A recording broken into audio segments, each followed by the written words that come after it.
Stop acting so high and mighty. After being called out on her work behavior, the boss's daughter started giving me a hard time the next day. Your presence is really getting on my nerves. Get a clue, old woman. Day after day of harassment wore me down, and her words led me to decide to retire early. However, things took a turn when our boss returned from an overseas trip. What the hell is going on? Why isn't she here? His words left his daughter dumbfounded. My name is Alice Ives. I've been working as an office worker at a local company since I graduated high school, and I've been there for 40 years now. A few colleagues who joined the company the same year I did left after getting married or switched to other jobs. Before I knew it, I was the oldest employee at the company. During that time, the company changed hands, and now David Turner, the son of our former CEO, is running the show. As the longest-serving employee, I often found myself fielding questions from other employees. Hey Alice, can you look over these documents for our meeting with the client?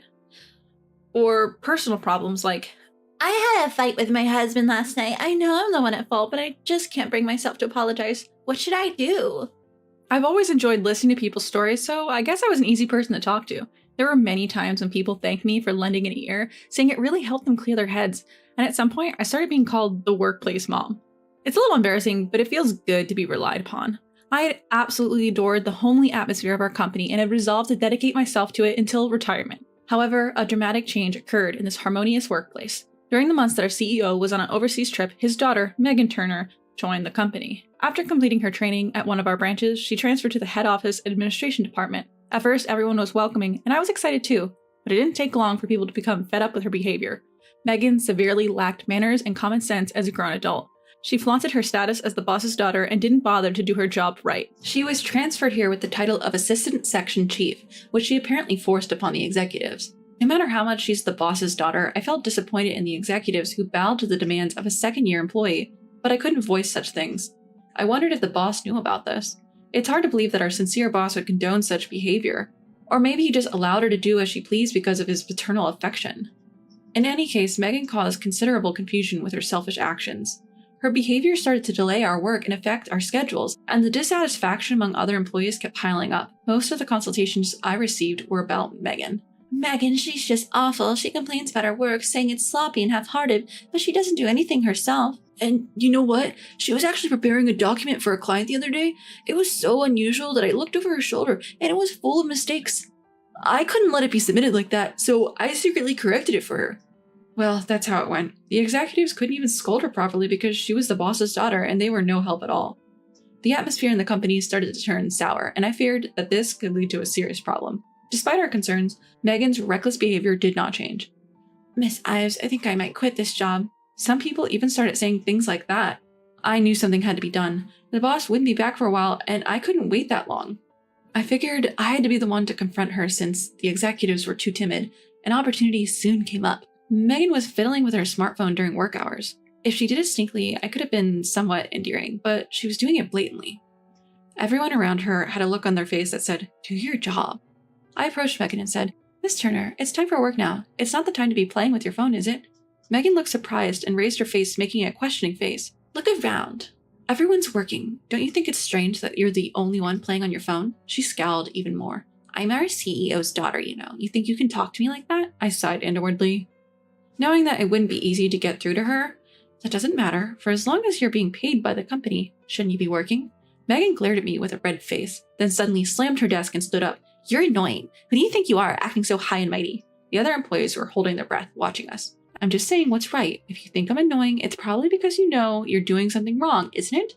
I didn't know if I managed to sound firm, but at least I said what needed to be said. After all, I'm not suited for giving sermons. Megan glared at me for a while, then said in a strained voice, "Just remember this. I'll make you regret talking to me like that." With that, she turned her back and walked out. For a while, everyone was silent, unable to move or speak. Then someone said, "Miss Ives, that was amazing," and the others started to talk. Well done, Miss Ives. Really, it was a refreshing sight. I just vaguely smiled back in response. I didn't think I said anything wrong, but there was no doubt that I had hurt her.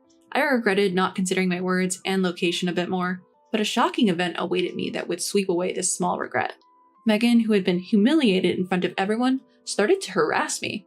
"Miss Ives, please finish all this work by today," she said, dumping a large amount of work on me. Most of it wasn't urgent, and there was no need to finish it today. It was such a childish retaliation. Other employees offered to help when they couldn't bear to watch, but Megan didn't allow it. The workload was too large for one person to finish, so of course it meant working overtime. Seeing that, Megan spoke with a triumphant look. You work slow for someone who talks big, Miss Ives. Make sure you finish everything before you leave, okay? And so it continued. I kept myself going somehow, but the immense daily work, overtime, and insults almost broke me. Megan was probably waiting for my spirit to break.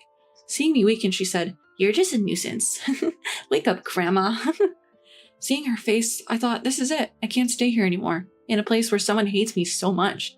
I had planned to persevere until retirement, but I now decided to retire early. I submitted my retirement notice, and on my last day, while I was sorting out my things, other employees spoke to me. Miss Ives, I'm so sorry we couldn't help. Everyone looked apologetic. It's okay, I made this decision myself. Most importantly, keep your spirits up and do your best. As everyone was saying their goodbyes, Megan came in. Stop chit-chatting and get back to work, everyone. She's no longer a part of this company. None of the employees responded and just looked at Megan with cold eyes. Then they said to me, in chorus, "Take care," and walked past Megan. Megan's reputation was already bad, but after forcing me into retirement, her position worsened even further. She didn't seem to realize it and still acted like a queen. Approaching me, Megan smirked. This is what happens when you go against me. Serves you right. To that, I simply bowed my head and quietly said, "Thank you for everything." I couldn't forget the scornful look Megan gave me at the end, even after I left the company. I am genuinely curious to know how she ended up being like this. With that attitude, she'll only push people away. My family worried about me after I lost my spirit after leaving the company, but my heart was still heavy. One day, while I was aimlessly passing time, I received a call from President Turner. When I answered, wondering what it was about, he immediately started apologizing with tremendous force. "Miss Ives, I'm so sorry. I was speechless for a moment because of the suddenness. My daughter did something terrible to you. I'm really sorry. I can't blame you if you're angry." It seemed like the president thought I was angry and not speaking. "Sir, please calm down. I'm fine." When I said that, the president's voice on the other end of the call seemed to calm down a little. "I know it might be too late to ask this, but would you consider coming back to the company? I won't let my daughter do as she pleases anymore." For the moment, setting aside whether I should return or not, I agreed to make a visit to the company. The next day when I arrived at the company, the employees who spotted me quickly ran over. They filled me in on what had happened. The CEO, having returned from his overseas business trip, had noticed the unusual atmosphere hanging over the office. He wanted to hear from me about it, but I wasn't there. When he heard from the employees about Megan's behavior while he was away, he was furious. "Megan, what is this all about? Why is Miss Ives not here?" Megan, perhaps not expecting to be scolded, snapped back at her father. It's that old hag's fault for lecturing me. Everyone else thinks so too. They all disrespect me, the president's daughter, and take me for granted. The CEO shouted even more at Megan's selfish response. "Enough! Just because you're my daughter doesn't mean you're entitled to behave like this. And what's this about being an assistant section chief? I don't remember assigning you to such a role. How dare you make up your own title?" Stammering in her response, Megan was caught off guard. It seemed the president immediately called me after. After ending the call, the president gathered the employees and apologized in front of everyone for his daughter's misconduct. I was concerned about Megan after hearing everything. "So how is Miss Turner doing now?" Her title was revoked. She's now in the CEO's office, having been summoned by him.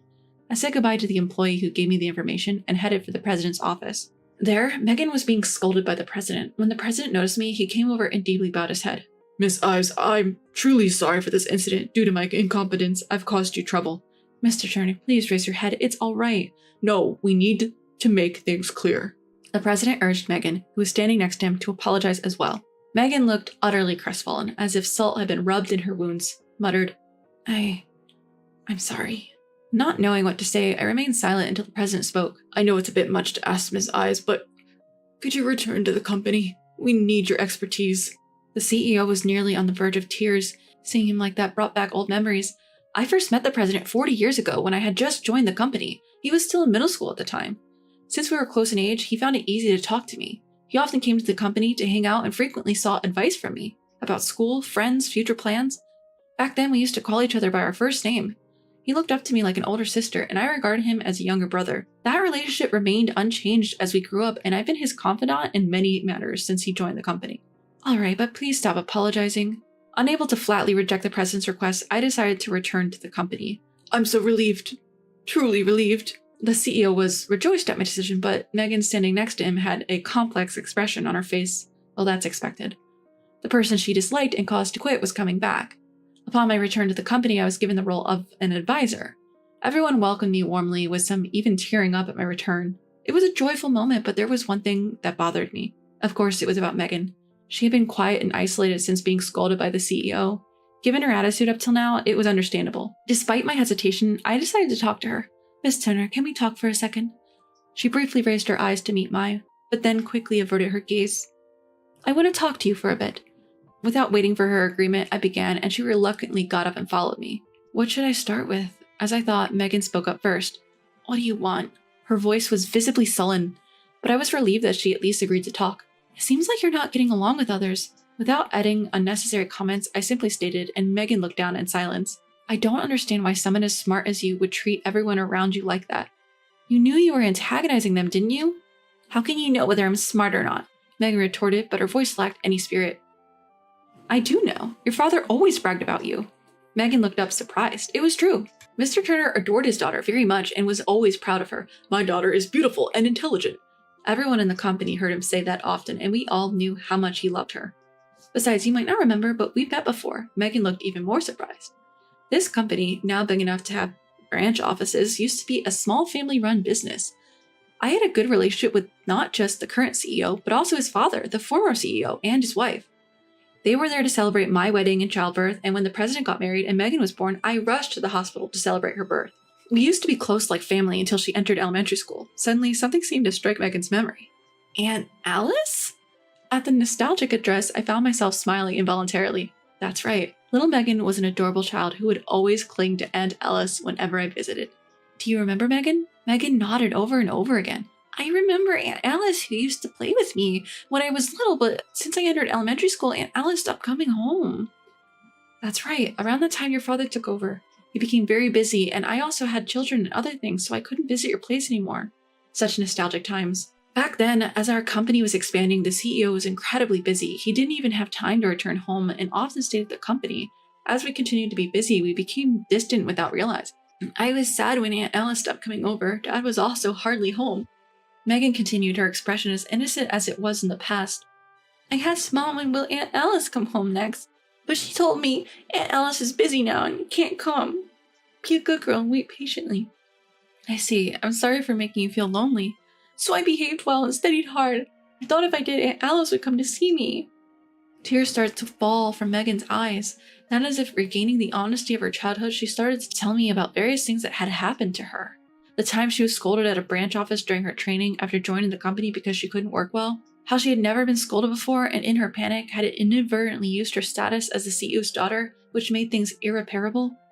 Since then, everyone started fearing her and she couldn't be trained right. Now she had a hard time getting a grasp of her job.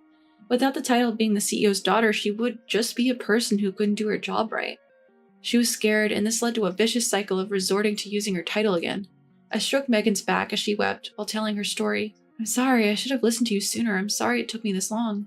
Megan lifted her tear-soaked face. Aunt Alice, I'm sorry. I'm sorry for being a bad girl.